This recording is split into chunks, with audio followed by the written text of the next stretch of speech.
Ok.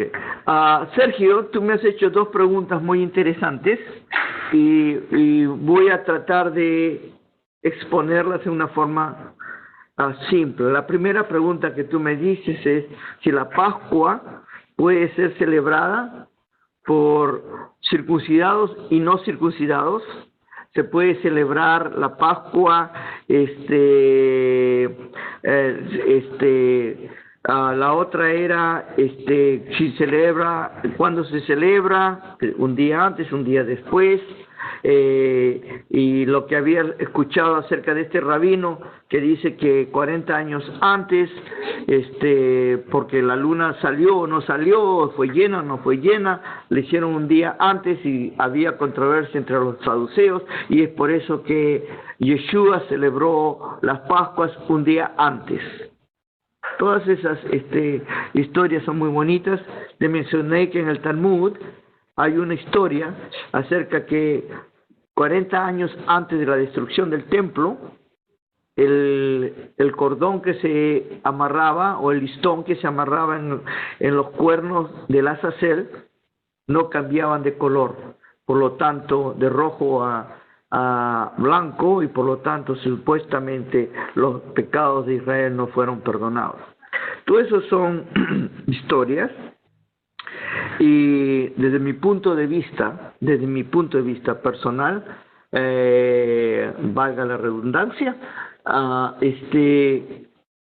yo no veo ni al Talmud ni a los escritos mesiánicos como autoritativos o que sean de ordenanzas de Dios, sino son más bien enseñanzas que nos ayudan a crecer mejor y a valorar más los principios de Dios, pero no tienen el valor de autoridad como tiene para mí la Torá, que es la revelación completa.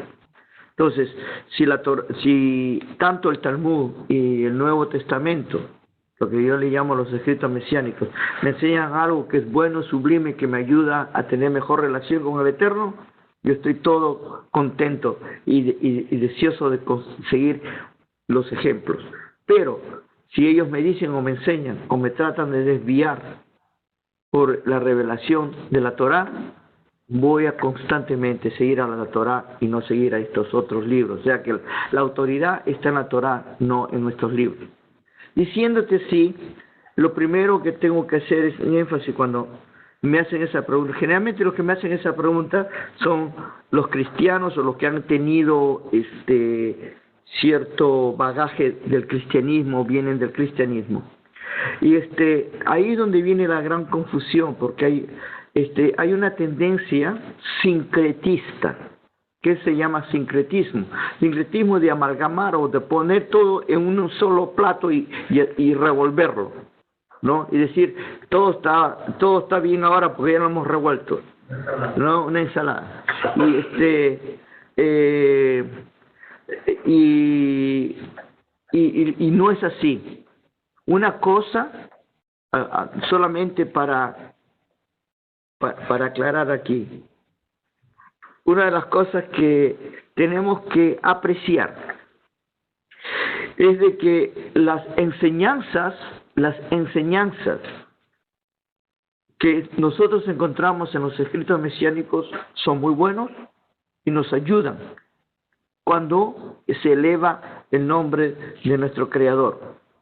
Pero cuando se le destituye o se le quita lo que Él es o contradice lo que Él es donde tenemos que tener cierta consideración. En cuestión de la celebración del Pesaj, la celebración del Pesaj es específicamente dada para el pueblo de Israel o para los que son del pueblo de Israel. Y una de las estipulaciones bien claras es que tienen que ser circuncidados. ¿Bien? Entonces ahí uno puede deducir, usted es literalista, que usted es religioso, que usted es fanático, fundamentalista. No, yo lo único que estoy diciendo es que ahí dice eso, ¿okay?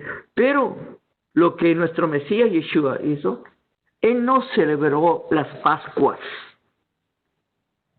Lo que él celebró, lo que yo le llamo el Bedicá Seudá, el Birkat Seudá, Birkat Seudá, Birkat, bendiciones, Seudá es el banquete de bendiciones. Que esta es una ceremonia o un banquete que los rabinos de ese tiempo, y hasta ahora esa práctica continúa, es cuando tienen su clase de graduados. Es como cuando en la universidad uno termina sus estudios, o en la escuela secundaria uno termina sus estudios y se gradúa y le hacen un banquete a la promoción, ¿no? Esa es la idea. Lo que pasa es de que él iba a morir el día de la Pascua. Entonces él dice, yo no voy a poder celebrar las Pascuas con ustedes, entonces vamos a hacerlo ahora. Y de una vez, como ese dicho muy latino, matar a dos pájaros con un tiro, ¿no? Entonces él celebra el banquete de graduación para sus talmidín, sus discípulos, y les augura la idea de la Pascua que va a ser el día siguiente. Es obvio que él no podía celebrar la Pascua porque él iba a morir, ¿no? Entonces eso hace de que él haga este banquete. Este banquete se puede decir que se logran diferentes cosas. La primera es que le da la despedida y la graduación a sus discípulos. Le dice que ya no va a poder estar con ellos, pero ellos ahora tienen la oportunidad de salir y enseñar, ¿no? Como en todas las yeshivas, en todas las escuelas rabínicas se hace cuando les llega el tiempo de la graduación. Segundo, como el día siguiente iba a ser las Pascuas, iban a tener una Pascua íntima entre ellos, ya que él no podía celebrarla con ellos. O sea que lo puso todo junto, como algo único. Les dio enseñanzas y les dio ciertos principios.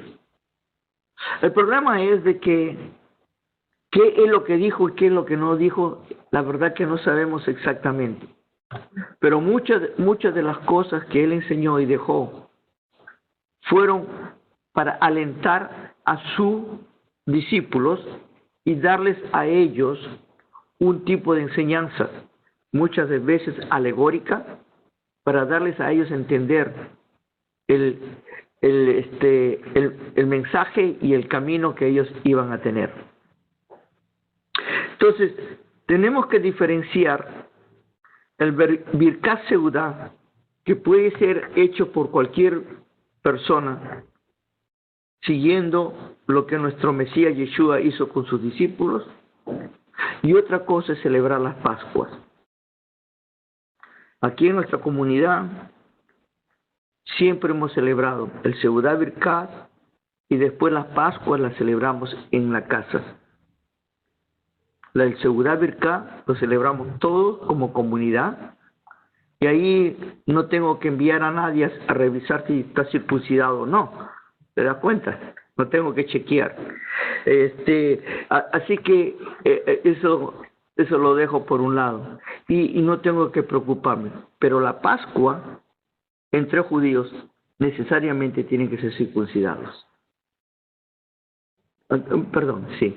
Bueno, ¿qué relación hay o si hubo intención o no de parte de Yeshua de relacionar el Cordero Pascual para conmemoración, o sea, para pintar la entrada de la casa para la muerte del primogénito y el Cordero que se mata para esa fecha y él morir en esa, si él en algún momento se compara con un Cordero o la muerte, ¿qué tiene que ver que por qué se escogió morir en esa fecha? Mira, a mi manera de ver las cosas, a mi manera, ahí se lo dejo. El problema es que estamos viendo unos escritos que se llaman los evangelios, ¿ok? En el cual se da una respuesta teológica a un Jesús histórico. Entonces, lo que esa persona dice, el Cordero de Dios que quita el pecado, todo eso es interpretativo. ¿Okay? Eso es después de que Jesús murió y ya dejó de estar entre nosotros. Él nunca se hizo ni cordero ni nada. Hay muchas cosas, palabras que supuestamente él dijo que él nunca dijo. Eso es también muy importante. El problema es que, ¿cómo tú vas a tratar de pelear con alguien que cree que eso lo dijo Jesús? Mira, en este momento que yo te estoy hablando, la verdad que los grandes estudiosos gentiles, no judíos, ¿okay?, tienen dudas acerca de qué es lo que realmente dijo Jesús o lo que no dijo. Para mí es muy simple, yo no me complico, porque yo sí creo en el Mesías, yo sí creo en Jesús, yo no tengo problemas de creer en Él. Lo que yo no creo es lo que la religión cristiana ha hecho de Él. ¿Me entiendes? Entonces, Él es un ejemplo. Para mí es el Mesías. Entonces yo lo tengo que entender como Mesías, como ejemplo, y como la Torá define al Mesías. No como después de 400 años se le interpreta qué es lo que Él ha hecho, o lo que Él ha dicho, o lo que hizo, o lo que no hizo. ¿Te das cuenta? Entonces, volviendo a tu pregunta, por ejemplo, Seja no seja taja olam, que supuestamente está en la boca de Juan el Bautista. He aquí el Cordero de Dios que quita el pecado del mundo. ¿Qué? ¿Dónde está eso en la Torá? ¿No? ¿De dónde viene eso? Ahora, es una extrapolación, sacar. ¿Te acuerdas cuando hablaba de sincretismo, de que todo lo mezclamos? Entonces, ellos sacan una idea, y la idea es la idea del corbán, de las ofrendas. Pero el problema es que ellos están hablando de las Pascuas, ¿ok? Ahora, las Pascuas es lo que se llama Corbán Shelamim Todá. ¿Qué significa la Pascua? Que es una ofrenda de agradecimiento, ¿ok? De paz. La ofrenda de agradecimiento de paz no es una ofrenda de Hataá o de Hasham o de Olá. ¿Qué significa? No es una de las ofrendas que se levantan en el cielo, ¿cómo se llama? Hola, no, las de elevación, no, elevadas, no, ofrendas elevadas. Después viene, en inglés se dice burnt offerings, o sea, ofrendas quemadas. El siguiente es el minja. El minja son las ofrendas secas. El tercero es el chelamín. El cuarto es el hatá, que es el pecado, y el hasham, el de culpabilidad. Entonces, si él es el que representa, esto es muy importante, ¿ok? Si él representa el Cordero Pascual, vamos a decir que él representa el Cordero Pascual, ¿cómo es que él, siendo representante del Cordero Pascual, va a perdonar mis pecados? Ahora, si ustedes me dicen que Jesús me perdonó mis pecados, lo puedo aceptar mejor. ¿Por qué? Porque dentro del cristianismo Jesús es Dios. Y para mí el único que puede perdonar pecados es Dios. Entonces, por lo menos ahí yo aceptaría el concepto. ¿Me entienden o no? No sé si me siguen. Déjame repetir. Ok. Déjame repetir. Si ustedes me dicen que Jesús me perdonó los pecados, eso lo puedo aceptar siendo cristiano, supuestamente, porque Jesús es Dios. ¿No es cierto? Porque el único que puede perdonar pecados, ¿quién es? Dios. Pero si ustedes me dicen que la muerte de Jesús, al morir como Cordero de Dios, que quita los pecados del mundo, fue que se me borraron los pecados. Eso no lo creo, pero ni en pintura. ¿Por qué? Porque eso es idolatría, eso es totalmente paganismo. Los animales no me perdonan pecados para nada. No hay animal que perdone pecados. Es Dios el que perdona pecados. ¿Me entienden? Sí. Entonces, siguiendo la lógica, porque no hay otra forma, es decir, yo puedo creer en algo fehacientemente, puedo ser fanático con todo, que creo con todo, pero eso no lo hace verdad. Yo puedo creer en los marcianos, y estoy convencido que los marcianos existen. Y tengo fe completa que los marcianos existen. Y si no llegan a Marte y no encuentran a nada. Pero yo sigo creyendo en los marcianos. No me importa, porque yo creo en los marcianos. Ese es el problema de que uno no puede comparar fe con realidad. Una cosa es fe, otra cosa es lo que la Torá habla. Yo puedo tener fe en cosas, pero no necesariamente porque tengo fe en eso es verdad. Lo que lo hace verdad es la revelación divina, la Torá y su funcionamiento, su realidad. Y entonces, Rabino, si murió en Pesaj, ¿qué quiso él mostrar? Okay. Buena pregunta. Si murió en Pesaj, ¿qué es lo que quiso mostrar? Primeramente, entendamos qué es lo que Pesaj es. Y quizás por ahí podamos entender, ¿no?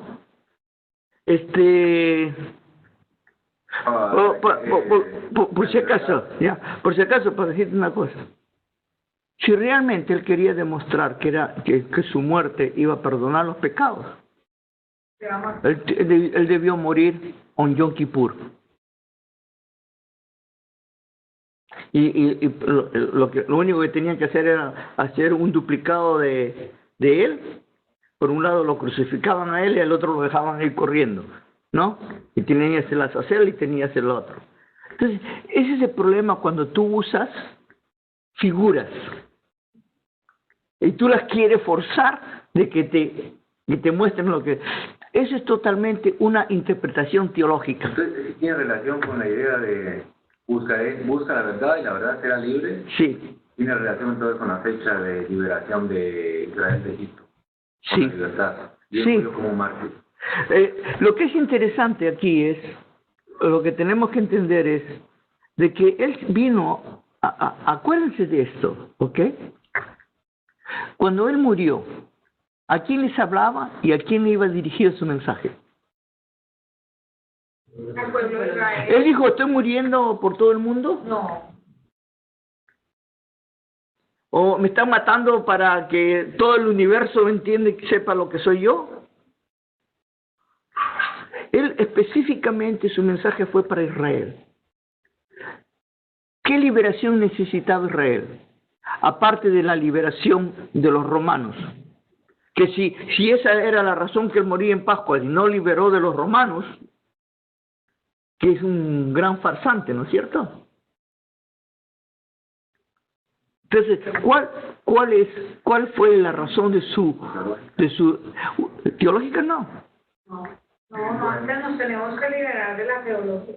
No, verá, la liberación era la liberación de agarrarse al ser humano, de la misma manera que la esclavitud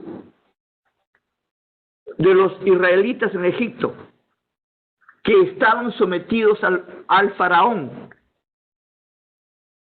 Ellos estaban sometidos a su religiosidad. Ahora, la gente dice, bueno, entonces Jesús falló. Entonces yo puedo decir, Moisés también falló. ¿Qué es lo que me dices? Muy fácil. Moisés lo sacó de Egipto, pero Egipto no salió de ellos, entonces de nada sirvió que lo sacara. pero hubo un cambio. Y el cambio acerca de Yeshua es que algo que ha pasado grande, debido a Yeshua, el resto del mundo ha conocido al Dios de Israel. El problema es que ahora está muy entreverado. Miren, hay 3 religiones basadas en la Torá. El judaísmo, el cristianismo y el islamismo. Pero, ¿cuál es el problema con estas 3 religiones? ¿Qué es lo que tienen en común? Cada una de ellas tiene su libro autoritativo o su libro autorizado que interpreta la Torá. Que es superior. El judaísmo rabínico tiene su Sheve al Peh, la hora toral. El cristianismo tiene su Nuevo Testamento. Y el islamismo tiene el Corán. Y cada uno de ellos enseña sus propias verdades. ¿Por qué Jesús no envejeció hasta los 100 años o más? ¿Por qué Jesús no se hizo viejo hasta los 100 años? Te digo una cosa, ¿ok? ¿Cuántos años crees que Jesús tenía cuando él murió? 33, 34, Siempre me han dicho que 36, murió de 33. 36. ¿Se dan cuenta?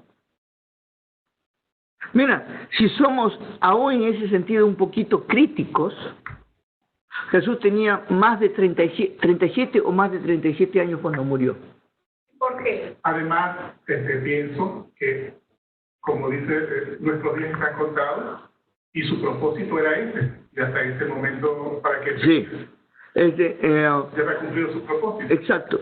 Pero la razón que menciono esto es, y tu pregunta es, ¿cómo sabes tú eso? ¿Qué es? Exacto. Porque cuando hicieron el calendario gentil, que Gregorio, el Papa, lo asentó, por eso le llaman al calendario gregoriano, pero fue mucho antes, por lo menos fallaron en 4 años. Por lo menos. Porque cuando murió Herodes murió en el año -4 de la época, de la era común. O en el año 4 antes de la era común. Y cuentan ahí el... ¿Ok? Entonces, tú le añades 4 años más, 0. ¿Ok? Entonces, de 4 a 0 tienes 5 años ya. Ajá. O sea, 33 más 5, 38. Yo le pongo 37, ¿sabes por qué? Porque hay un midrash acerca de la Akeida, del sacrificio de Isaac, que Isaac fue ofrecido a los 37 años, Ah. porque a los 40 se casó. Wow. ¿Ok? Bueno, pero hay muchas cosas, te digo, yo no sé, y no voy a estar inventando tampoco. Es que es muy complicado, ¿Ok? pero se supone... Pero dicen que para muestra basta un botón. Si ya en sí te estoy demostrando que lo que tú creías no es verdad, ¿cuántas cosas más te han engañado? ¿Cuántas cosas más tú has aceptado como verdad y no son verdad? Es ahí donde uno tiene que entender. Pero la idea fue que murió joven, ¿no? Y cargó un madero y etcétera, ¿no? Murió joven. Es que lo tuvieron que ayudar, ¿no? Eso sí. Y por si acaso, ¿ha visto las películas que ponen un tremendo madero? Eso es en la película. ¿Ok?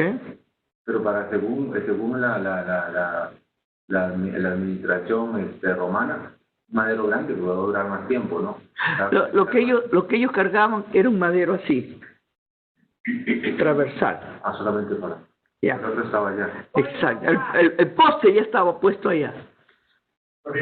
Algo que quería, si yo bien entendí la sábado. O sea, me estás hablando del drash de este sábado, sí. Te dijo, bueno, entendí lo que entendí, que el templo fue construido, el propósito era los sacrificios. O sea, fue construido para hacer sacrificios. ¿Sí? No, No dijo eso. no. ¿Pero era un propósito del templo o no? Porque los sacrificios. El templo no fue construido por el propósito de los sacrificios, pero una vez que el templo fue hecho, los sacrificios fueron solamente en ese lugar. No se permitió que se hicieran en otros lugares. Solamente los sacrificios, las ofrendas que le llamamos nosotros, solamente se iban a hacer ahí en el templo. O sea que una de las particularidades del Ohel Moed, de la tienda de reunión, o el Mishkan, el santuario, era para también hacer las ofrendas. Acuérdate que las ofrendas se hacían afuera, no se hacían dentro de la tienda, sino se hacían afuera, en el corredor, porque si no, imagínate lo que pasaría ahí. Entonces el altar estaba ahí, se tiraba la sangre, ¿no?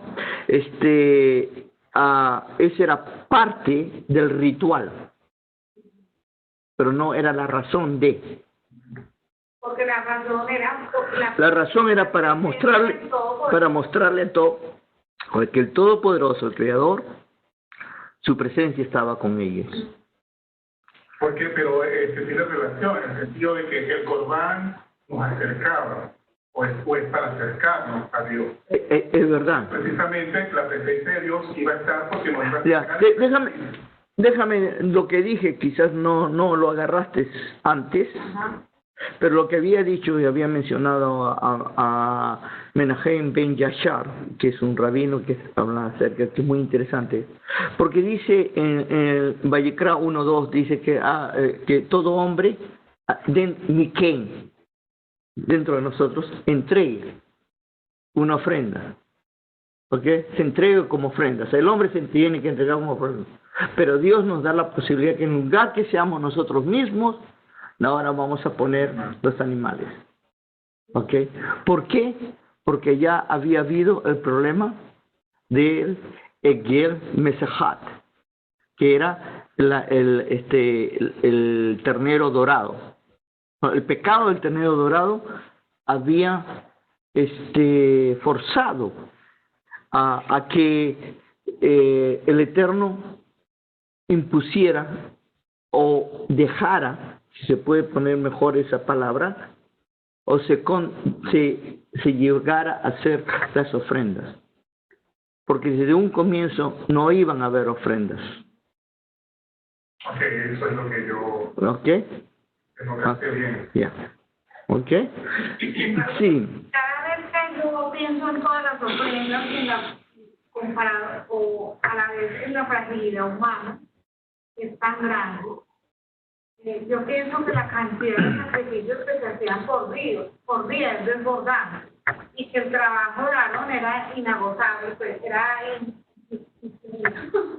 ¿es que estoy exagerando o eso tenían sus límites, están programados una vez a la semana o cómo hacían? Mira, habían dos ofrendas básicas obligatorias diarias, un cordero en la mañana y un cordero en la tarde. Entonces había lista de espera. ¿Ok? Y estos corderos, estos corderos eran específicamente corderos de Olá, que eran para darle, como honrar a Dios y reconocerlo por todo lo que ha hecho. En la mañana y en la tarde.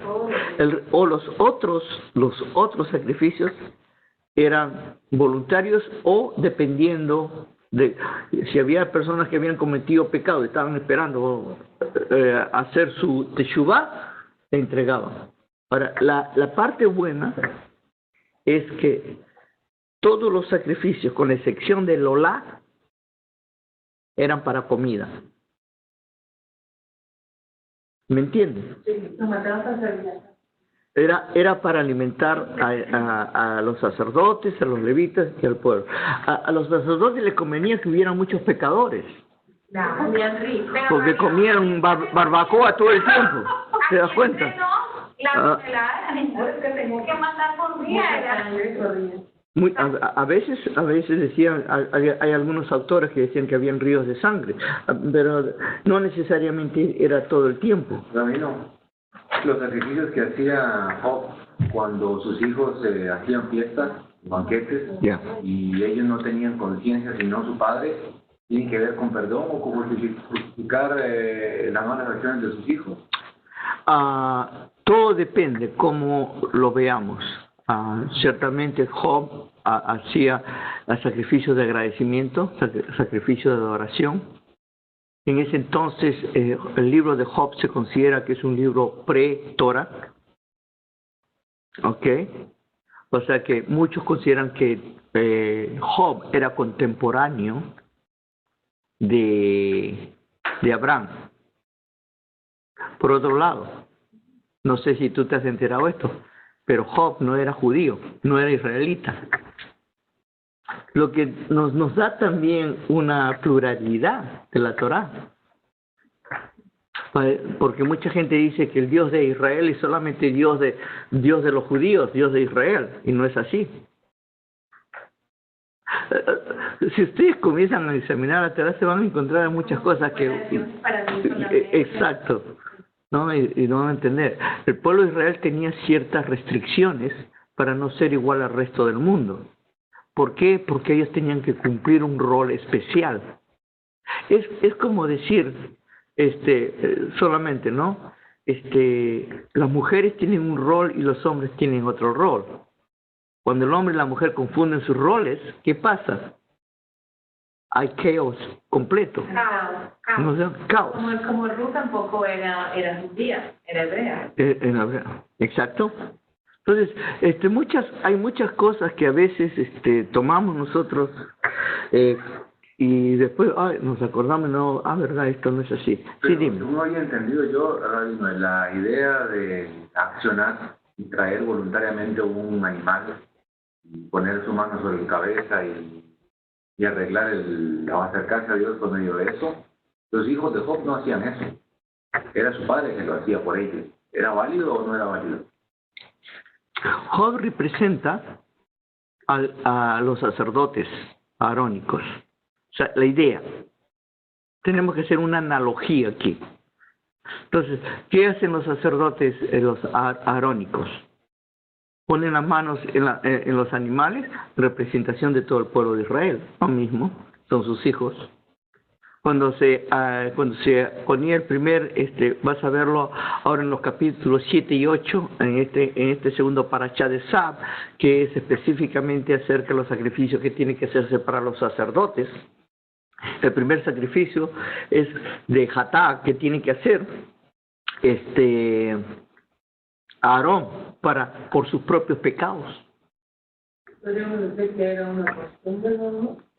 Es como una costumbre, es una tradición que representa una idea muy loable, que el Eterno nos está diciendo, aunque Aarón es el gran sacerdote, es hombre como cualquier otro y es pecador. Él lo hacía porque era la costumbre. Exacto, exacto. No necesariamente quiere decir que y él era el que lo hacía. Sí.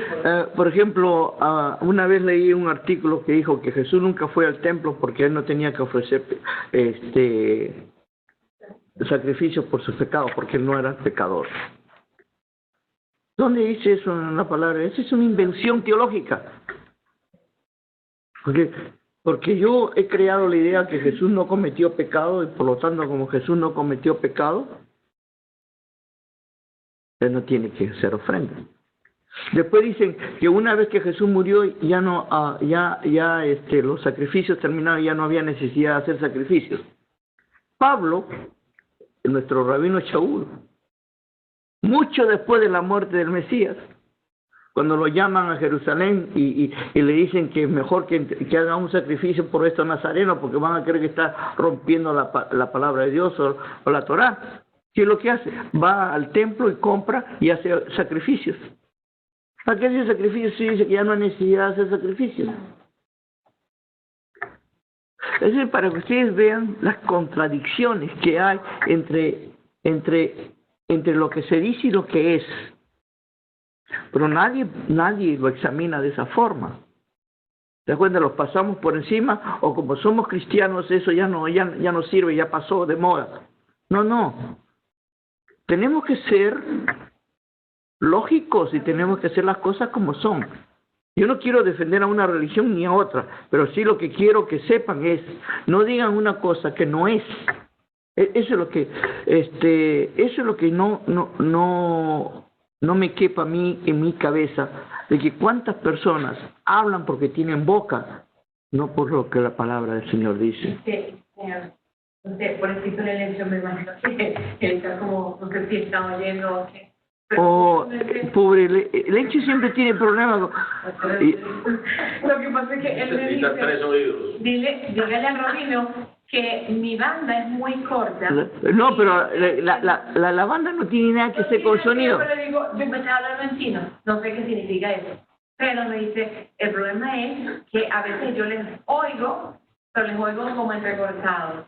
Y entonces él me dijo, ya explícame algo porque yo primero estuve esto porque aquí se me enredó ¿cómo se llama? El cometa. ¿Cómo se llama?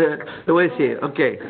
Entonces yo le digo, bueno, hay una cosa que también se me enredó el cometa, pero yo no me siento mal, o sea, yo no, me han salido bien, no tengo problemas, pero como se lo haré. Shalom. Jesús, o si Yeshua,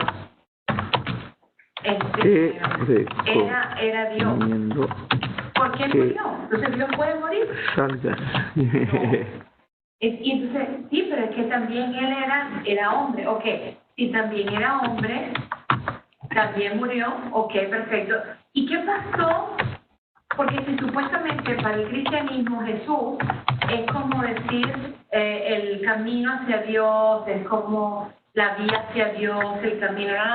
¿Qué pasó entonces con la gente con David, con Job, con Abraham, que no tenía entonces Salvador? Pero si es Dios, entonces, Dios podría morir y resucitar. No se dice, pero es que también hay una parte que dice que él bajó a las profundidades y le predicó a dónde, ¿qué profundidades? ¿Dónde?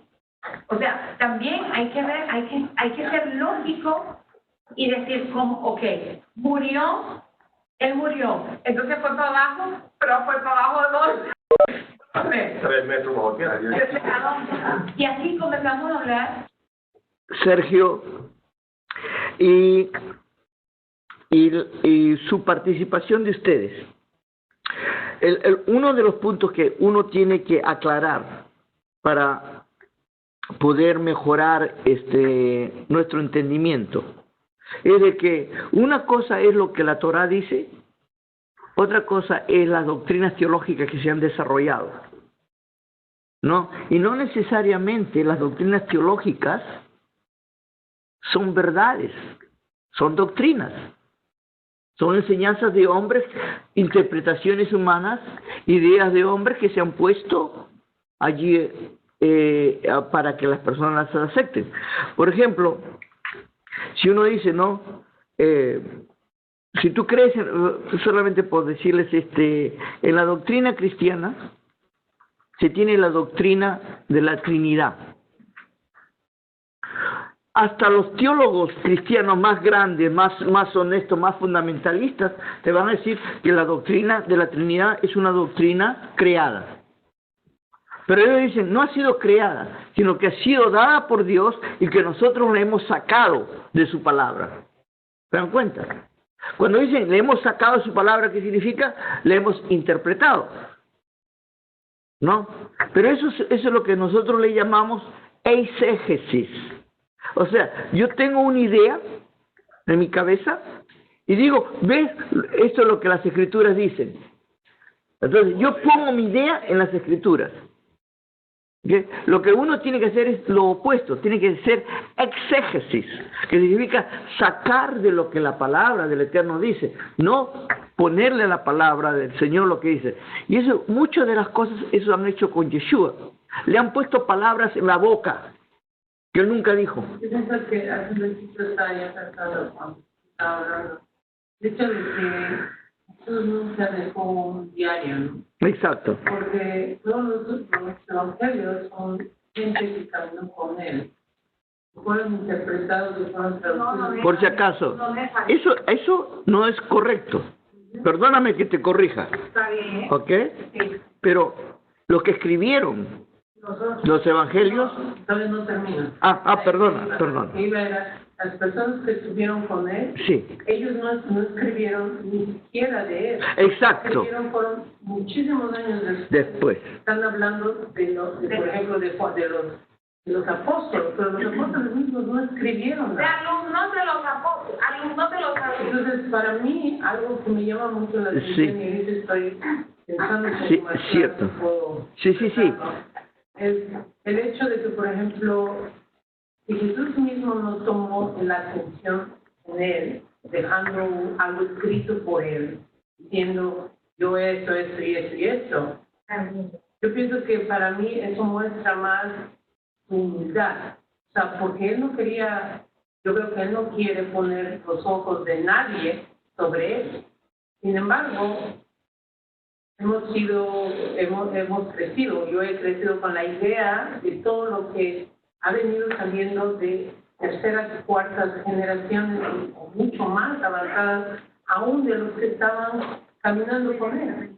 Entonces ahí es donde a mí, por ejemplo, me ha hecho pensar mucho más, porque es como estar digiriendo algo que ni siquiera es digerible, viene de gente que ni siquiera estuvo con él. Que ha aprendido eso. Entonces, ¿cómo es de que yo puedo no poner o escudriñar y poner en duda la palabra del hombre? Muy un buen punto y... Perdón. No, que yo quiero apoyar como la idea de Edna, me parece genial, como si Yeshua no escribe nada, es porque sencillamente él quería resaltar la Torah y no otra cosa. Para no equivocarnos, para no desviarnos. Él lo que habló, él habló de la Torá y él explicó a la gente de su tiempo acerca de la Torá y los hizo regresar a la Torá. Tal es así que él tenía muchos problemas con los religiosos de la época, porque los religiosos de la época preferían sus propias doctrinas y comentarios a lo que la palabra del Señor decía, la palabra del Eterno. Entonces, miren, una de las grandes confusiones hoy en día, especialmente en el cristianismo, cuando uno dice Señor, inmediatamente uno piensa Jesús, ¿no? Y lo equipara, o es equivalente a Jehová, como los cristianos dicen, ¿no? El tetragramatón, Adonai. Pero lo han hecho uno. Eso ya de por sí es malo para mí, pero eso es una tradición teológica que se ha hecho fuerte dentro de la religión cristiana. Entonces, tú tienes que enseñas no solamente que Dios se encarnó, pues se hizo carne, pero Dios vivió entre nosotros y murió por nosotros. ¿Cuál es la contradicción ahí? Que no solamente se hizo humano, pero murió. ¿Puede Dios morir? Entonces la respuesta viene una respuesta teológica. ¿No es hijo de hombre? ¿No? Entonces dice, no, murió el hombre, pero no murió Dios. O sea que acá vienen dos cosas. Estaba haciendo una pantomima, estaba actuando, o realmente murió. ¿No? Sí, murió el hombre, pero no murió Dios. Ahora, entonces, cuando él murió, ¿era Dios o era hombre? Y cuando él lo resucitó, ¿quién lo resucitó? ¿Dios o lo resucitó el hombre? Y cuando él resucitó, ¿resucitó hombre o resucitó Dios? Todas esas incongruencias, la gente se lo ha creído, lo ha aceptado, lo puso en su cabeza y no me hago problema, creo. Eso es todo lo que tengo que hacer, es creerlo. ¿Me entienden? Entonces, para mí lo que es importante es de que vayamos a las Escrituras, vayamos a lo que realmente es la Torá, y no interpretemos las Escrituras de lo más reciente, lo interpretemos las Escrituras desde donde comienza la revelación. Eso es lo que yo le pido a la gente. Interpreten ustedes las Escrituras por lo primero que el Eterno nos dio.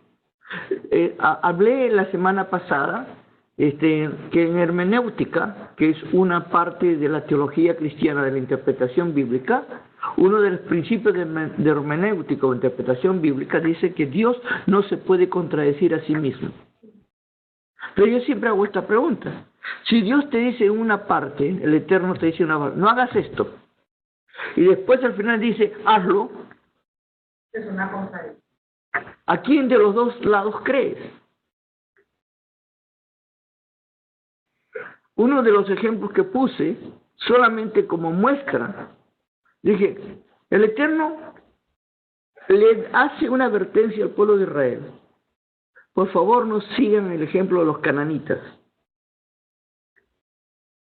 No entreguen sus hijos a Moloch, no sacrifiquen.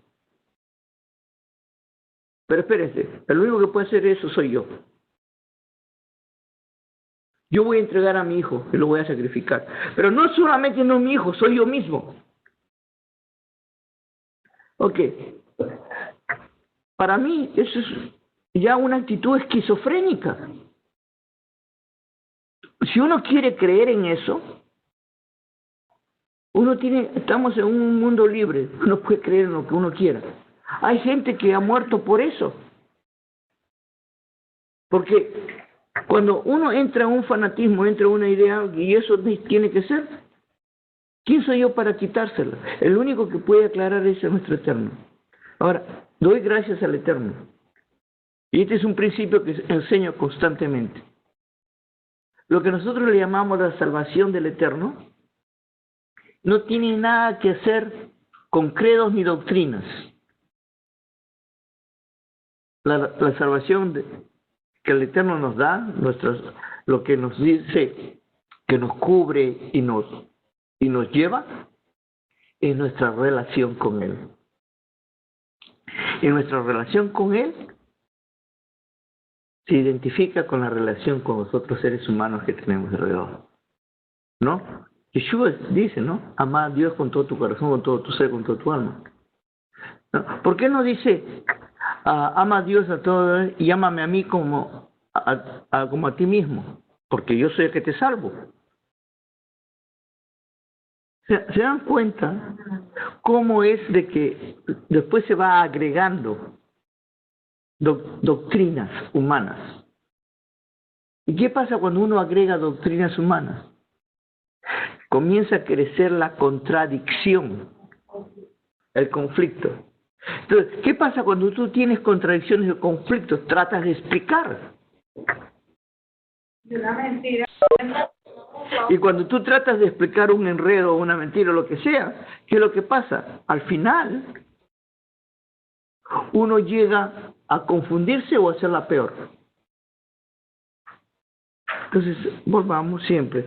Esta semana, lo interesante que es, ¿cuánto José Lorenzo tengo aquí? ¿Cómo sabe uno, perdón, Rodrigo?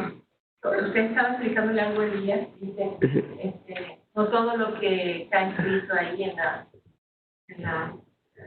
lo que llaman el Nuevo Testamento, lo dijo Jesús, hay invenciones hechas y eso. ¿Cómo sabe uno tiene que entonces conocer bien lo de la Torá, filtrarlo por la Torá para saber si realmente lo dijo él? Exacto. Pero ¿cuándo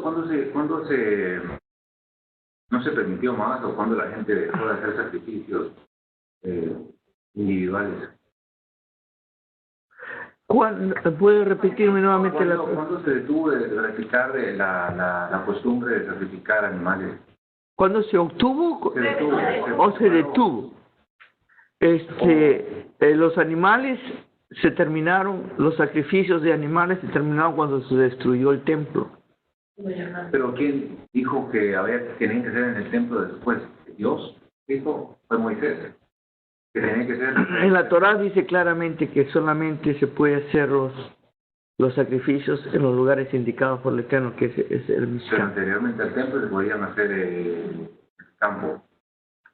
Antes de la edificación del Mishkan, habían diferentes lugares que se habían hecho ofrendas. Por ejemplo, lo hizo Abraham, lo hizo Isaac y lo hizo Jacob. ¿Ok? Después salieron cuando salieron de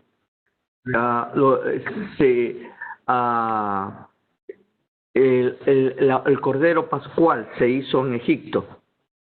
Pero estos sacrificios lo hacían ellos porque eran la representación de Israel, pero no era individualmente todo el mundo que acostumbraba a eso. Cada persona era enseñada en si tú recolectas o te acuerdas lo que hablé este sábado pasado acerca de las ofrendas. Las ofrendas es algo que era de la civilización humana y era una forma que el hombre había hecho para agradecer al Eterno. Esos sacrificios o esas ofrendas fueron degenerándose. Se comenzaron a hacer a los dioses que se inventaron, a apaciguar a los dioses, a darles ciertas ofrendas a los dioses para ganar su buen lado, ganarse méritos de estos dioses. Eso era una perversión de lo que el Eterno les había dado al ser humano. Nuestro Eterno permitió continuar con estas ofrendas para poco a poco sacar al pueblo de Israel del paganismo, porque Israel estaba totalmente sumergido en ese paganismo. ¿Okay? Ese es un proceso de sacar al bebé, de amamantar, ¿no? Entonces, de terminar. Que sacrificaban eran los dioses, las cabras, eran dioses de la religión. Ahora, es muy interesante eso. Una de las, los egipcios eran también muy parecidos a los de Zoroastro, o sea, también veían las constelaciones y los zodiacos. Y uno de los zodiacos más importantes tenían el de Aries y el de Taurus. ¿Por qué? Porque para ellos eran sus dioses principales. El de Aries representaba la primavera, que era la fertilidad, y Tauros era la entrada al verano, que hacía la representación del dios Sol y de la fortaleza. ¿Se dan cuenta? O sea que eso era como ellos veían. Eso ya se venía de civilizaciones anteriores. Acuérdense que los egipcios eran muy avanzados en astrología. Conocían los astros, conocían el movimiento del sol y de la luna, mucho mejor que los católicos del tiempo de Copérnicos. Eran mucho más avanzados después de tanto tiempo, pero de todas maneras veían y adoraban a los astros como sus dioses. Las constelaciones las tenían como dioses. Entonces, la representación de estas constelaciones o estos zodiacos eran animales especiales, tanto el cordero como el toro, ¿no? Entonces, es así como se desarrolla. Entonces, ¿qué es lo interesante? ¿Qué es lo que el Eterno les manda? Mátame a estos. Porque si son tus dioses, ¿cómo los podemos matar? Ellos, hasta hoy en día, por ejemplo, es interesante. Ustedes se van a la India, la gente se muere de hambre. Pero las vacas no. Y hay más vacas que hombres, Sí. ¿no? Porque son vegetarianos, ¿no? La religión. Entonces, la inconsistencia humana es tremenda, ¿no? Así que En todos los días. Sí, Yo lo que quiero con esta pregunta es que usted me ayude a aclararme, a corregir si estoy equivocada. Para mí suena como contradictorio cada vez que se dice en la Torá es ley eterna por toda la generación. Por ejemplo, en Levítico 6, versículo 11, Levítico 6, versículo 11 dice, todo varón entre los descendientes de Aarón puede comerla. Es ley eterna para todas las generaciones. Que se tome de las ofrendas del pueblo de Dios, todo alimento que entre en contacto con ellas lo volverá sabio. Mi pregunta es una ley eterna por todas las generaciones. Hay muchas de esas leyes que el hombre ha decidido guardarlas en el rincón del olvido porque no hay templo o porque siempre hay una excusa. Yo quisiera saber qué pasa con eso. Esa es la pregunta. ¿Cómo lo ve también? ¿Cómo pasa? ¿Qué pasó? No, y cómo lo ve hoy el pueblo judío, este tipo de normas que se están dejando en el olvido y dice que es para toda la generación. Muy buena pregunta. ¿Por qué no se hace? Ya es bien preocupante. Delicado. Se mataron los cuadros, porque los de los partidos verdes. dice capítulo 7, ¿no? 6, ¿qué número? Versículo 11. 11. Es como si el hombre dijera, no hay templo, entonces el hombre decide no hacer Kol más Sahar sacrificios, Bibene pero Dios dice que Aharon es para siempre. de Ahanat Hak. ¿Sería una práctica colectiva o sería el nivel espiritual de ciertas personas como Abraham, los patriarcas, Job y gente muy... pero no todo el mundo lo hacía? Yo no sé.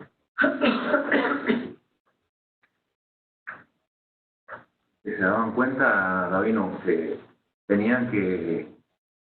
estaban alejados de Dios y sabían que con un sacrificio se acercaban, ¿no?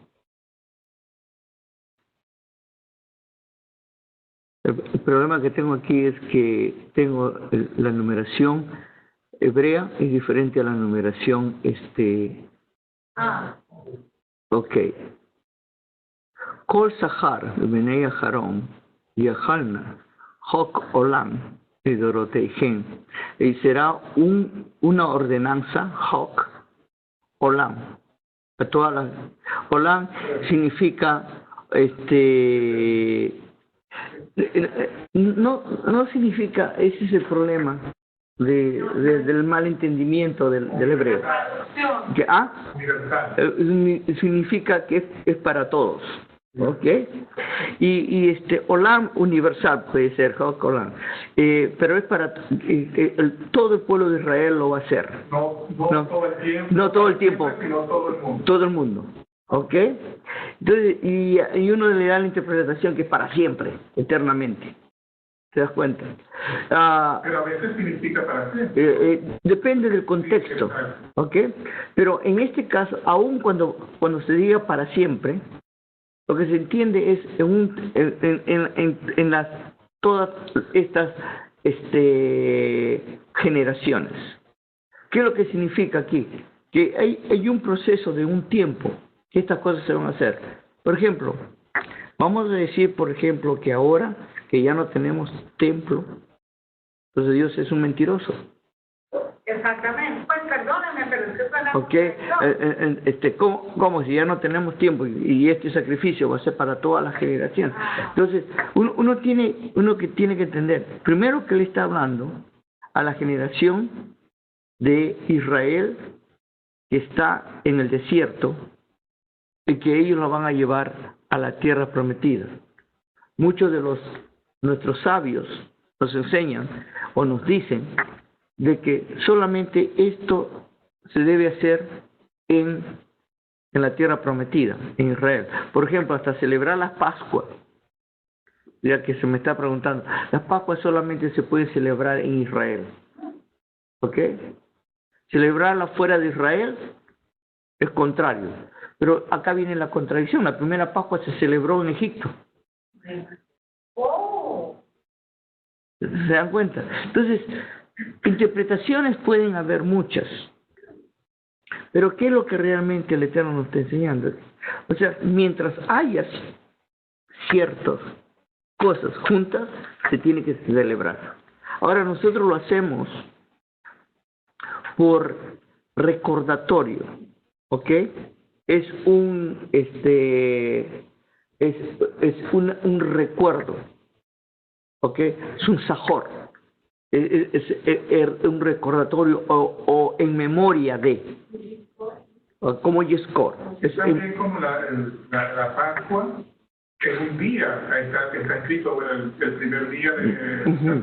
Está la fecha, pero está una fecha posterior para los que no pudieron ese día. La segunda Pascua, que se ve en el libro de Bemidbar, Números, capítulo 9, es para aquellos que estuvieron contaminados, por ejemplo, y no pudieron guardar las Pascuas. Entonces, al siguiente mes, lo hicieron ellos. Pero ¿cuántos de aquí hacen las Pascuas cuando no pueden hacerlo? Por si acaso les digo esto, que una niña que es la hija de uno de mis de aquí de familia de que atienden a nuestra congregación, no menciono de qué país de Colombia son, pero no menciono la nacionalidad colombiana de ellos, pero la hija de ellos, que tiene ya 7 años, 5 años, wow, parece que tiene 90 ya, pero tiene 5 años, y en el día de Purim me dice: Rabino, ¿por qué no se ha disfrazado de Papá Noel?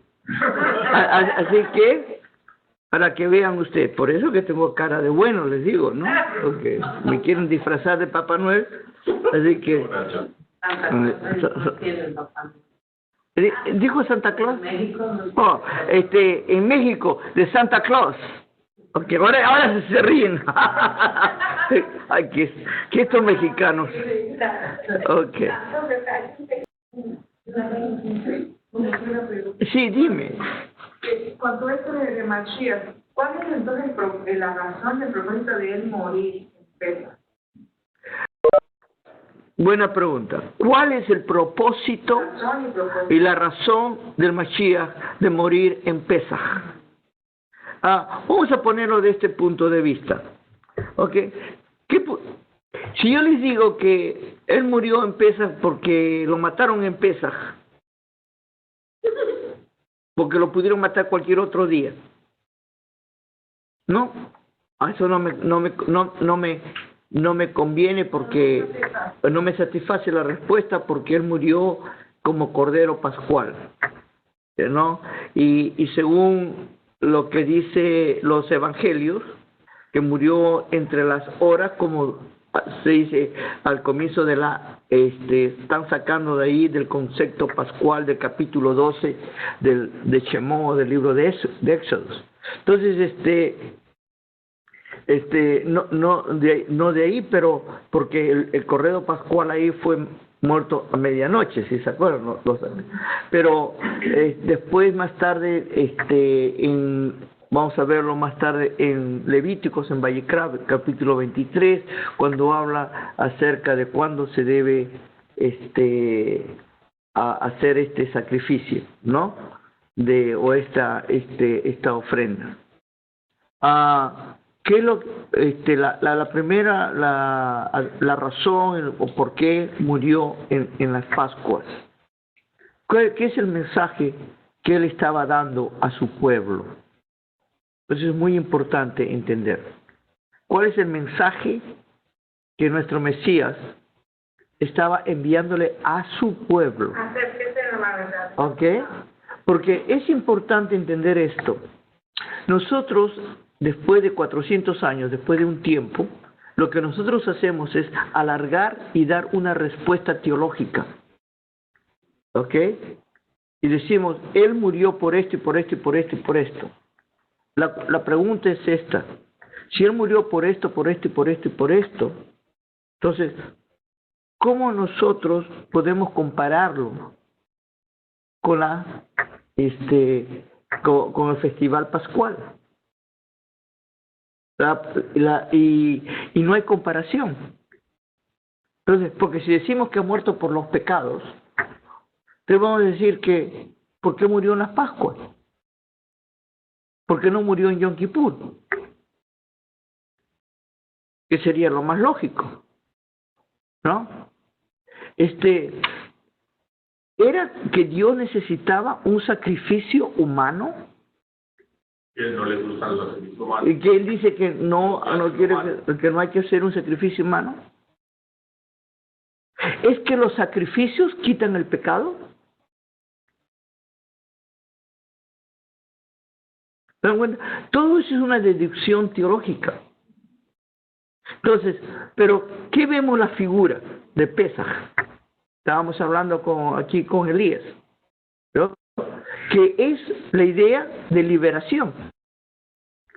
De una forma sublime teológica de entender es, me liberó del pecado, ¿no? Suena bonito. Un paralelo. Pero, ¿por qué del pecado? ¿Cómo te va a quitar el pecado? Es por fe. Tú crees en Él y te perdonó los pecados. Tú no crees en Él, chicharrón. Entonces, uno tiene que tener, ¿no? O mucha fe, o puede ser muy tonto, muy inocente, lo que uno quiera. Realmente la respuesta sería porque murió, para mí, sí. Yo podría decir, si alguien pregunta a mí, podría yo decir, está claro para mí el hecho de que murió, cayó que en ese tiempo lo mataron. Esa sería la respuesta más lógica. Pero el propósito, que sería diferente. ¿El propósito de su muerte? Entonces, ahora si yo entiendo el propósito de su muerte, pues, el haberme liberado, su muerte fue para haberme liberado, no liberado, el propósito era,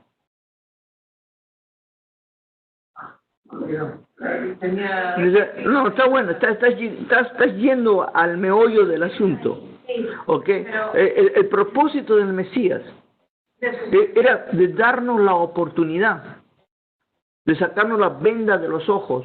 De la misma manera en que los sacrificios antes del templo, en el tiempo de Moisés, fue pedido, era para que ellos, al ver al animal morir, vieran que el sufrimiento de ese animal, por lo que, o sea, conectar los dos en cuanto al pecado, ¿no? Ahora, con Jesús, no es necesariamente que Él me está limpiando del pecado, pero su sacrificio como humano, haberse muerto, yo tengo que reconocer, muy bien, el hecho de que, no, pero entonces sería... Okay. Te voy a dar una ayudita, ¿ok? Porque estás yendo por el buen camino, pero te voy a ayudar en esto. El sacrificio o el corbán o la ofrenda de Pascua es llamado Shelamim Todá, ¿ok? Que es un sacrificio o una de gracias. ¿Quién estaba dando las gracias? Él mismo, al Eterno que lo había utilizado. El propósito era mostrarnos el agradecimiento de que teníamos que dar gracias al Eterno que Él nos ha dado. Cuando Él muere, más bien cuando lo matan, eran las Pascuas. Las Pascuas. También era una situación política. Totalmente política. ¿Ya? Pero las Pascuas estaban ahí, cae. Exacto. Para mí, yo no pienso que cayó así como que, yo pienso que no hay casualidad, hay un propósito. Y hay solo que nosotros a veces nos quedamos en el picture, como en la figura, en la enseñanza. Y no debemos quedarnos en eso. Dios, Él simplemente también fue una imagen, o ¿cómo se llama? ¿cómo se dice? Una figura de lo que pasó Una figura. con el primogénito. Es Una figura. es una Pero figura. no quiere decir que él es el cordero y que él, sino es una figura para enseñarnos. Es una ilustración, exacto, es pedagógica. Exacto. Claro, pero si a Dios no le gustan los sacrificios humanos, ¿por qué entonces Él murió en acción de gracias? Gracias. Él no fue sacrificado, eso es como la persona lo interpreta. No, eso es lo que me parece que entendí ahorita. Perdona, lo que las personas interpretan es que él se sacrificó. A él lo mataron. Pero como... A él lo mataron por ser sedicioso, político sedicioso. Era un peligro para Roma, pero era un peligro también para Israel, para los políticos religiosos. Sí, pero es que no es casualidad nada de lo que está hecho. Él, si no le hubiese dicho a Judas, ve ya, no muere en esa fecha. Se espera, es decir, no. Te voy a decir una cosa, ¿cómo sabes que le dijo eso a Judas?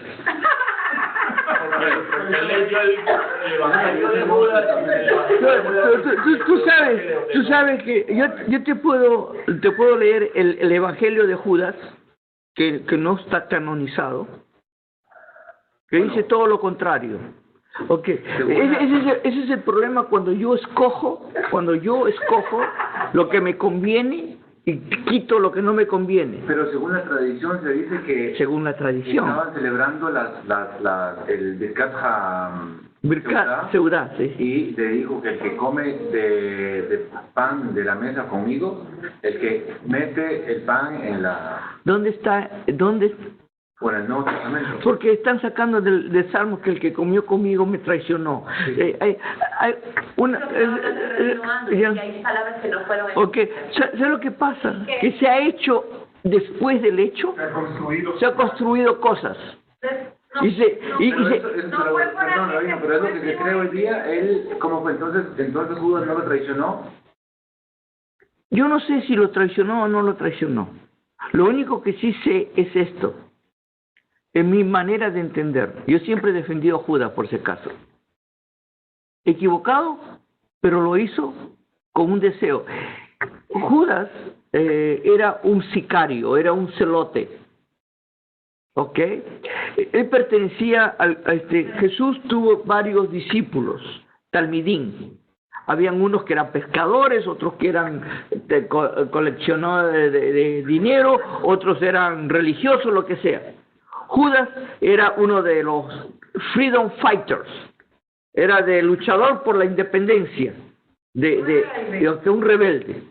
Entonces, él había entendido de que Jesús era el Mesías, Ben David, pero que me está dando que hacer, ¿no?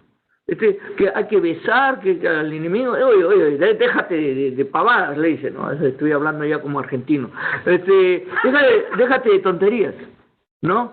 Y ya actúa. Entonces, no que hay que pedir al Padre, al Padre, yo te voy a dar un empujoncito. Porque yo sé que si se te meten todos, yo sé que tú vas a reaccionar y me los vas a reventar a todos los romanos. Pero no salió como él quiso. Su intención no era de traicionar al Mesías, sino su intención era de forzar la mano del Mesías para que actuara como Mashiach ben David, el conquistador y que iba a derrotar a los romanos. Esa era su intención. ¿Okay? Era totalmente político. Que después se dio cuenta de su error, yo sí estoy seguro de eso. Eso sí también. ¿Ok? Claro. Él quería ayudar un poquito. Bien, exacto.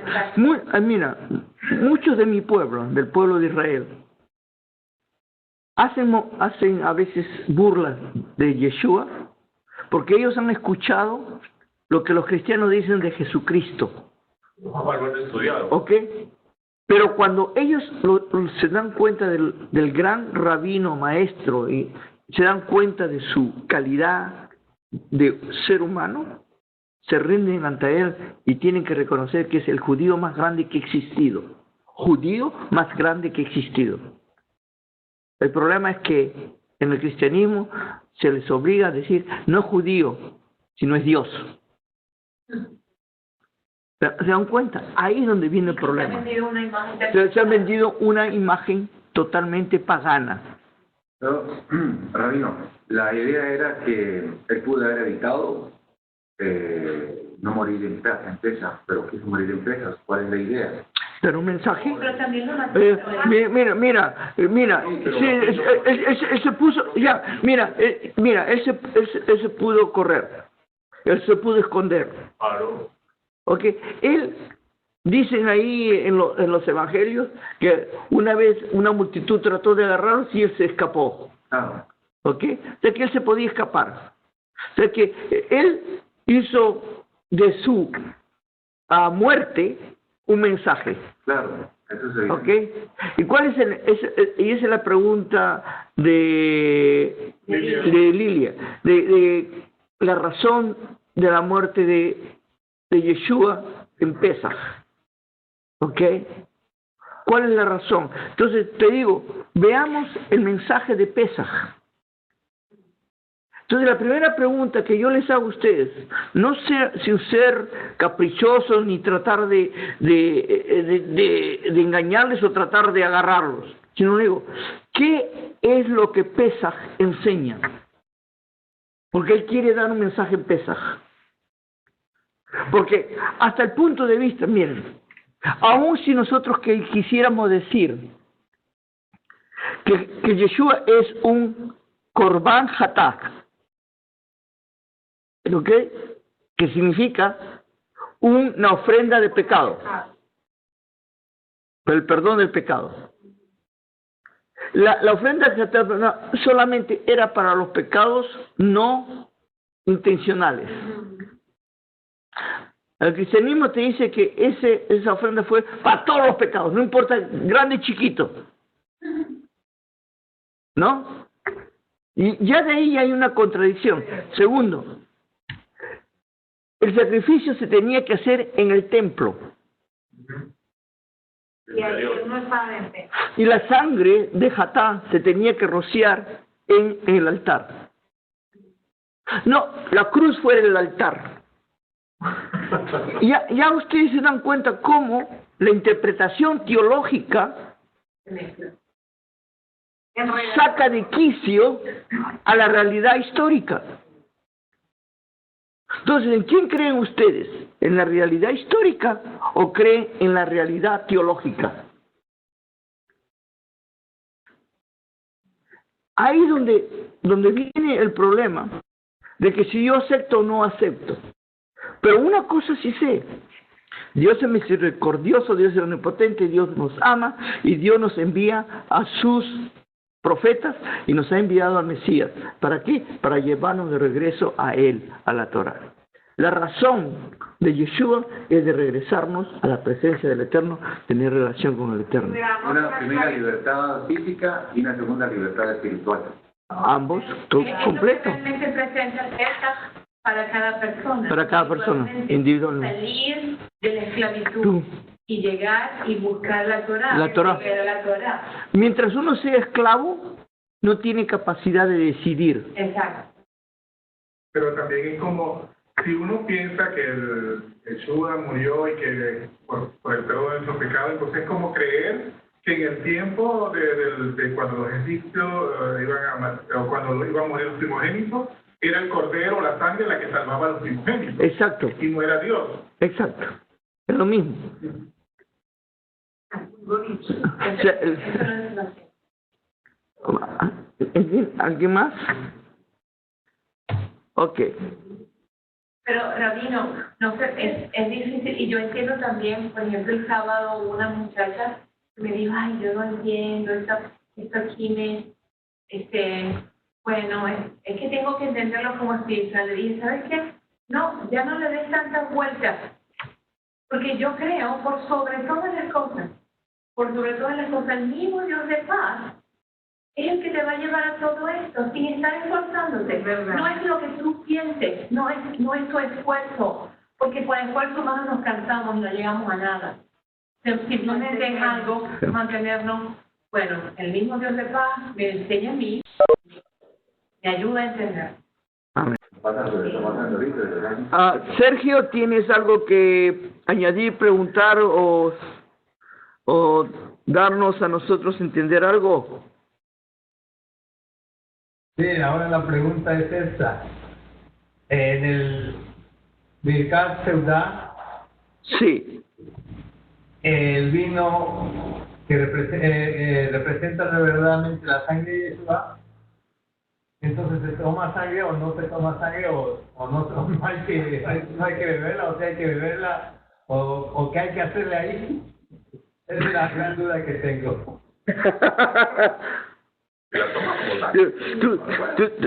Tú te has vuelto caníbal. Ya puedo ver. Te vas a tomar, eres un vampiro y vas a ser un caníbal porque te vas a comer la carne de Jesús, ¿no? Exacto. Lo triste es que dentro de ciertos ritos cristianos, especialmente en la Iglesia Católica, todavía se cree que uno se toma la sangre de Cristo y se come el cuerpo de Cristo, ¿no? Eso es para mí una aberración, pero si la gente quiere creer en eso, es cuestión de ellos. Pero las copas, todo es por si acaso, en el tiempo de la primera Pascua no hubieron 4 copas ni hubieron todas esas cosas, y todo eso, el resto del ritual de las Pascuas que tenemos hoy en día es totalmente un ritual rabínico. O sea que, créeme o no, tú no necesitas ninguna copa, en ningún brindis. Es un Shabbat, y en el Shabbat se agregaron las copas porque eso representa el Kiddush y es de una bendición. Se agregaron 4 copas porque estas son las 4 palabras que se hace en yo te liberaré, yo te sacaré, yo te haré y tú serás mi pueblo, que son las 4 cosas del capítulo 6 de Éxodos, ¿no? Son las 4 promesas de Dios que nos va a dar. En la tradición se dice que Jesús, la copa con la que él bendijo, porque ya en ese tiempo, en el tiempo de Yeshua, ya había la tradición de la cena pascual, ya existían los elementos, y la tercera copa que él tomó, porque tiene la primera, es el Kadosh, que es la copa de santificación. La segunda copa, que se llama la copa de Hadín o Kos Oni, que es la copa del juicio o de la pobreza, que es interesante. En esta copa, si ustedes ven los Haggadah, no se da bendición por esa copa, que es la copa de juicio, que es la copa de las plagas. Después, al final de la cena, hay una copa que se llama la copa de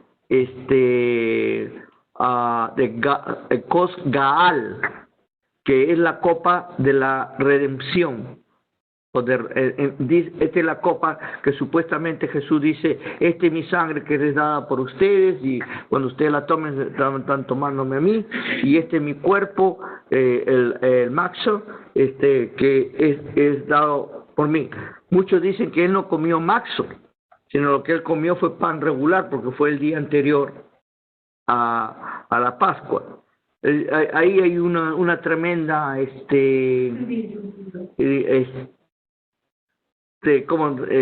discusión. Como yo no estuve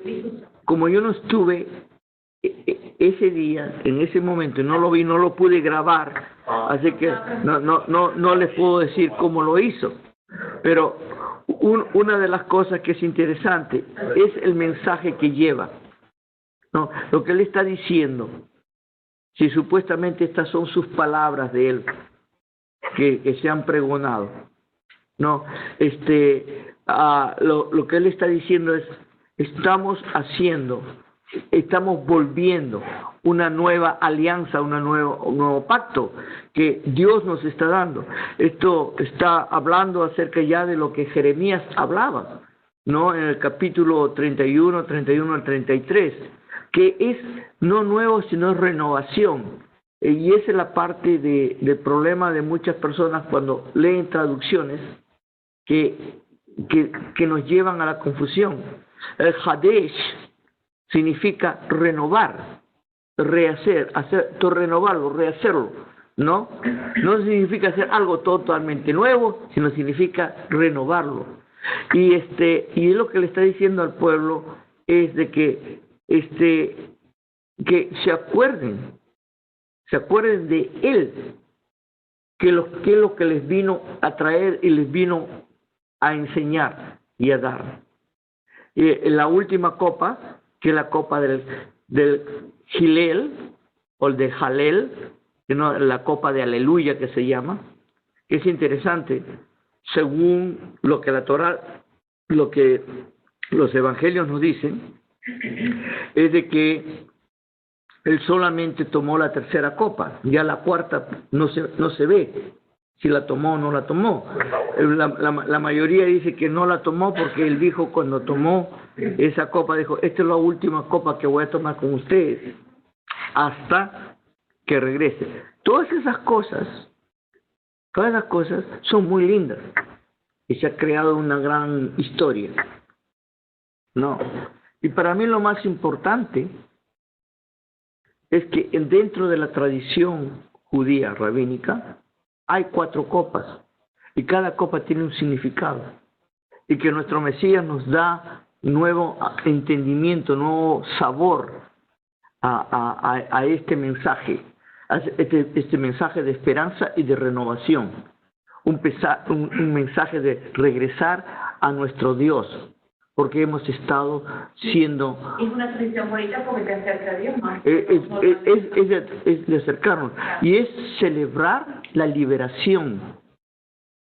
Y la peor, por si acaso, el peor tipo de esclavitud que puede haber es cuando estamos esclavizados a dioses falsos.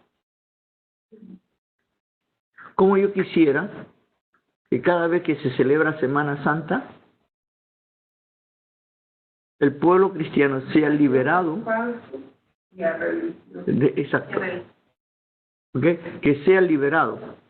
Como lo mismo pido que el pueblo de Israel, cuando celebre las Pascuas, sea liberada de su religión. Entonces, esa es la contrapuesta que si uno no puede ver, si uno puede darle un balance. Yo no quiero ser acusado que tiro más al uno que al otro, porque no tiro ni al uno ni al otro. Para mí lo que yo quiero es que tengamos relación con el Eterno. Eso es lo más importante. Y eso es lo que nuestro Mesías vino a hacer, y quiso que hiciéramos y que tuviéramos. Constantemente dice, yo no me he venido a predicar a mí, he venido a predicar al Padre. No, las contradicciones están cuando ponen a Jesús como Dios. Él al comienzo dice, yo no soy Dios, y después dice, soy Dios. ¿Cómo? ¿Cuándo cambió de su manera de pensar? Ahí es donde uno se da cuenta los cambios. ¿Ya?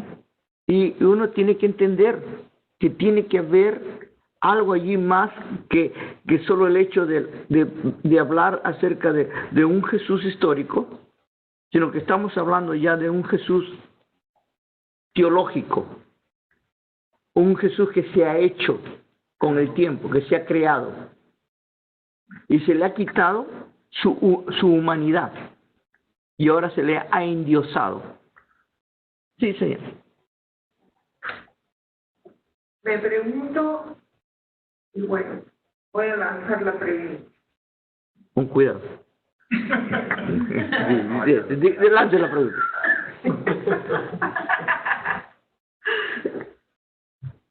Estamos dispuestos. Estamos dispuestos. Listos. Listos. Queremos hacerlo. Regresar a la Torá. Nuestro Mesías como nuestro Mesías nos está instando nos está instando Desde hace allá, 2008, hace 2000 años a hoy. Sí. o sea, Dios mismo ahora ¿Ya? ha sido el propósito de todos los enviados Así a propósito los enviados, sí. para regresar a la Torah. Pero, La pregunta es, mi pregunta es, cada uno personal. cada uno ¿Estoy personalmente, dispuesto a regresar a la Torah? ¿estoy dispuesto a regresar a la Torah? Una pregunta que me hago. Es una pregunta que me hago. gustaría que nos hiciéramos.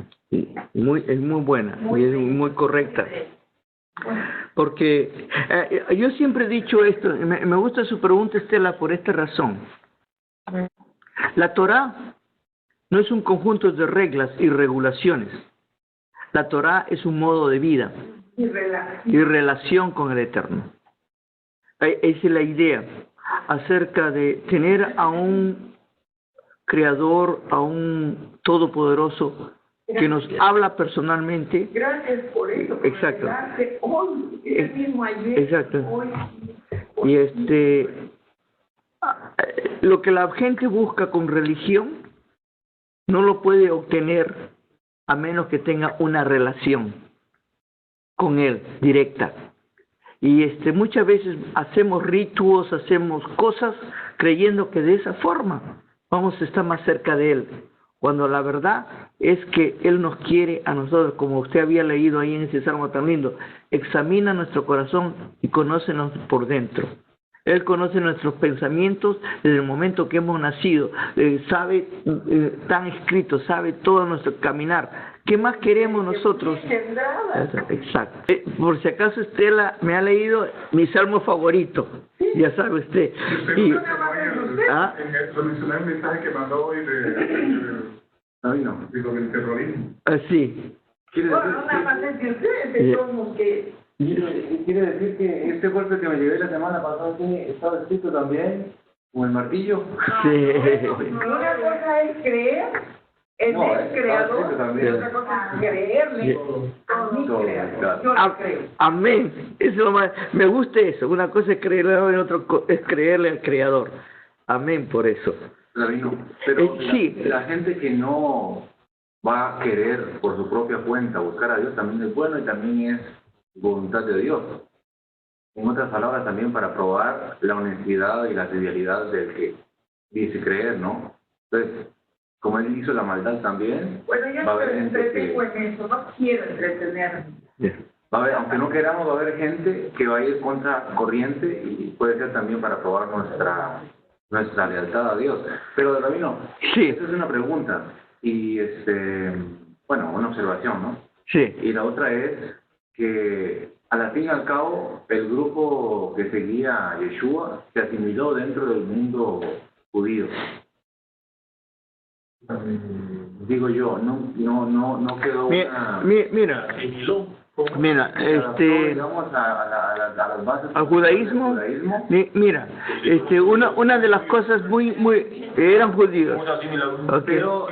Pero ellos, la idea no estaba acordada entre ellos también, ¿no? Había una separación entre el mundo judío, fariseo y saduceo y todo, y el grupo de la secta de Yeshua. Al fin y al cabo terminaron asimilándose al grupo. Okay. Ese es uno de los grandes problemas que tenemos hoy en día acerca del mal entendimiento de lo que Yeshua fue históricamente.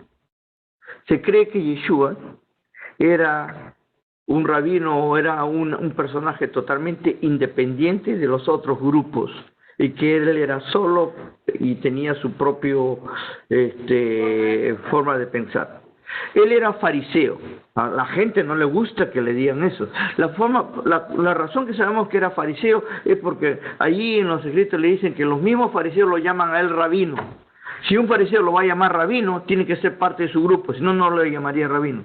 Por otro lado, es interesante que él tiene cierto contacto a cierta similitud, pero no una intimidad con Juan el que inmerse, ¿no? La razón, Juan que supuestamente era su primo. Digo supuestamente porque eso es lo que le dice la historia de los evangelios. ¿Okay? Pero ahí nunca se dice que lo reconoció como su primo o se dio cuenta que era su primo. De repente fue su primo, pero él nunca, no tenemos históricamente conocimiento de que él sabía que era su primo. ¿Ok? Pero se dice que era primo. Juan, si es el mismo Juan que se habla del nacimiento del Mesías, entonces Juan era un Kohanim, o sea, que era un sacerdote. ¿Te das cuenta? Pero era un sacerdote que se había salido del sacerdocio, porque él venía vestido de una forma totalmente hippie en su tiempo, de la época. Entonces, él era un rebelde, ¿okay? Era un esceno de los Qumran, que significa que ellos se habían enemistado con los que guardaban el templo.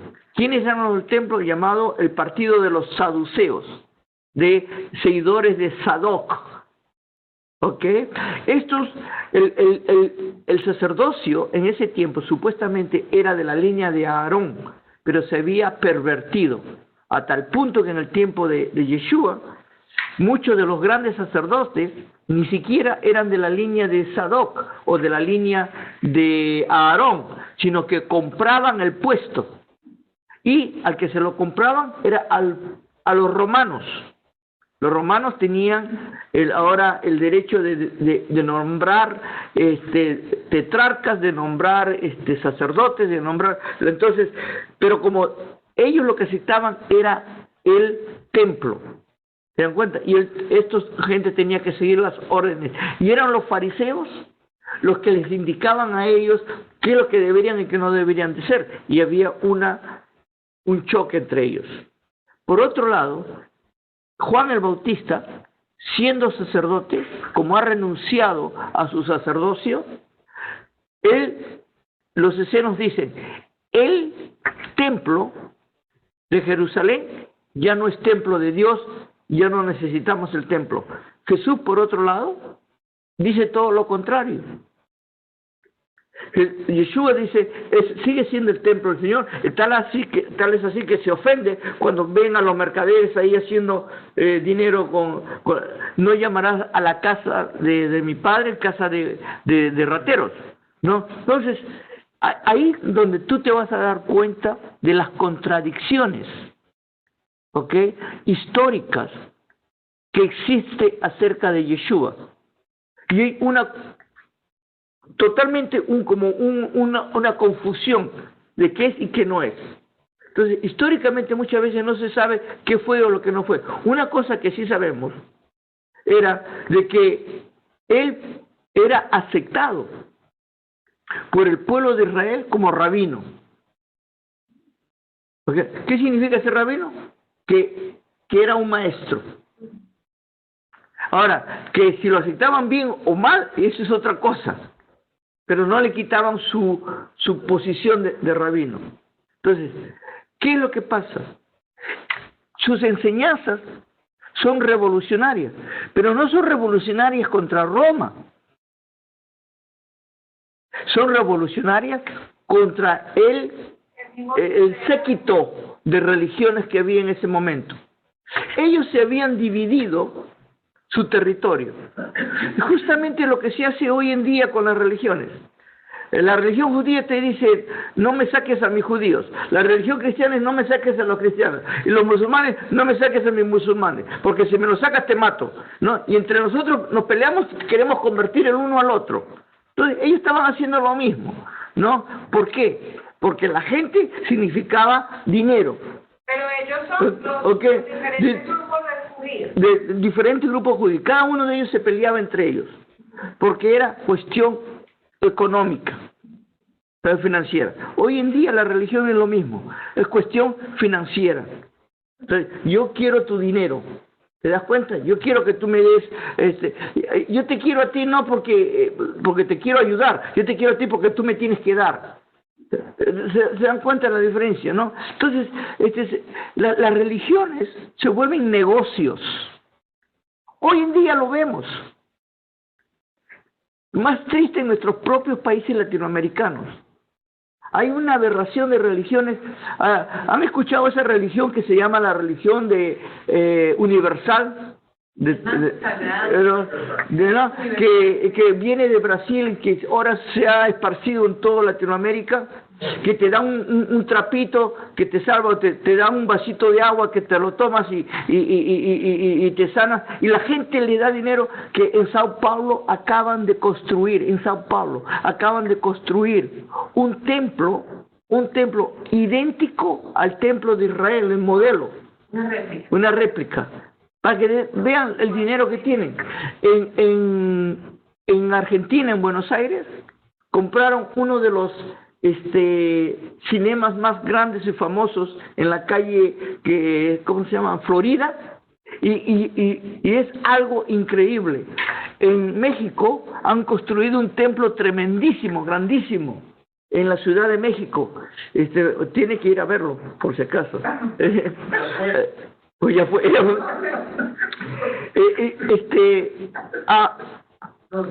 Es increíble el dinero que tienen, que manejan. Entonces, en todo sitio, cuando tú tienes ese tipo, ¿y qué es lo que hace? Le ofrecen a la gente cosas. Y la gente es tan tonta que cree. ¿No? Si tú te tomas esta agüita o tocas este trapito, te van a dar bendición y te van a dar dinero. Y todo es acerca de prosperidad. No cuestionan nada. Porque son cristianos, descartan la Torá. No solamente los cristianos. Mira, uno de mis dolores tremendos que yo tengo. Yo estoy aquí, primero porque amo a mi pueblo, que es el pueblo de Israel. Segundo, porque amo al resto de la humanidad. Que yo quisiera que todo el mundo tuviera esa relación con el Eterno. Pero a mí me duele más mi pueblo. ¿Sabes por qué? Porque a mi pueblo se le dio la luz. A mi pueblo se le dio todas las verdades. Somos privilegiados somos. ¿Y qué hemos hecho? Una tontería. Ahora enseñamos, eso es lo más triste, que la Torah es solamente para nosotros y para nosotros guardarla y no dársela a los demás. Que el resto del mundo se muera, no importa. No, somos nosotros los únicos que debemos tener. Mira, los rabinos hoy en día te enseñan que si tú no eres de Israel, tú no debes guardar el Shabbat. Tú no debes guardar el Shabbat. ¿Dónde nos enseña el Eterno para enseñar a otra gente a desobedecer su palabra? Ese es el problema.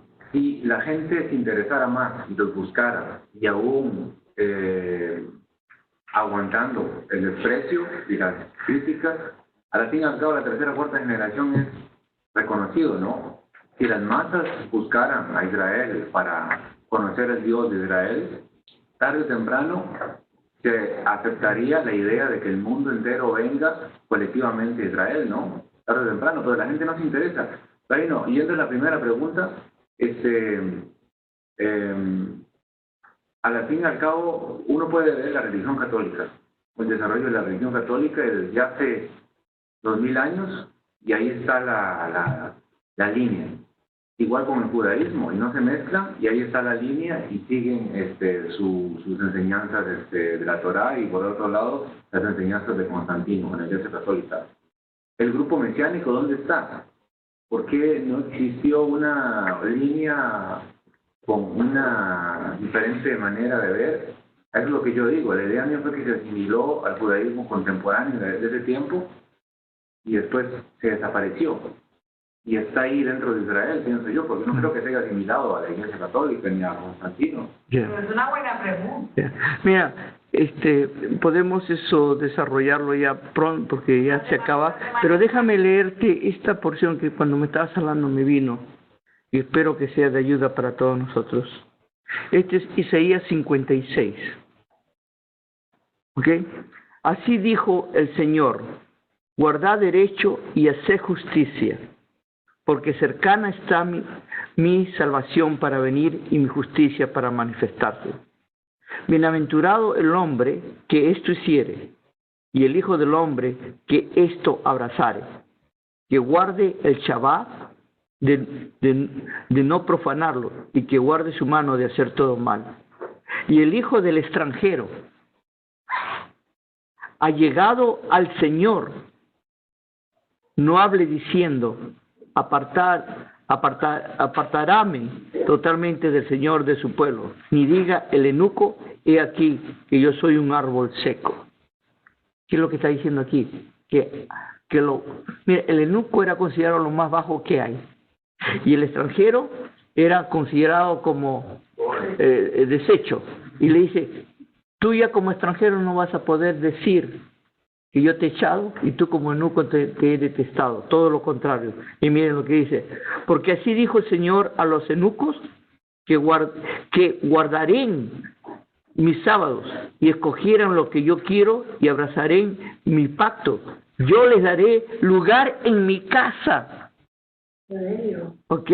Y dentro de mis muros, y nombre mejor que él, de sus hijos e hijas, nombre perpetuo le daré que nunca perecerá.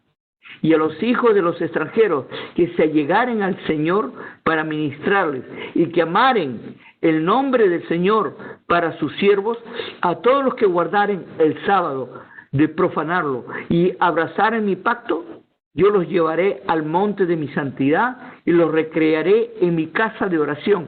Sus holocaustos y sus sacrificios serán aceptos sobre mi altar, porque mi casa de oración será llamada a todos los pueblos. Así dice el Señor. Mejor que eso, no, Isaías 56. Se los doy a todos, así como les doy a ustedes mi salmo favorito, 139. Ahora le doy mi porción favorita de Isaías. Todo el mundo dice, no, tu porción debe ser Isaías 52, 13 a 53. No, ¿sabes por qué? Porque aquí hay la esperanza para hasta los extranjeros. Porque si habla de que el eunuco, y el eunuco dice, y tus hijos prosperarán. El eunuco supuestamente no podía propagarse, ¿no? ¿Qué es lo que está diciendo? Que yo estoy transformando tus hijos. Okay. Buenas noches con todos ustedes. Les deseo, si me estás diciendo algo, muchas bendiciones.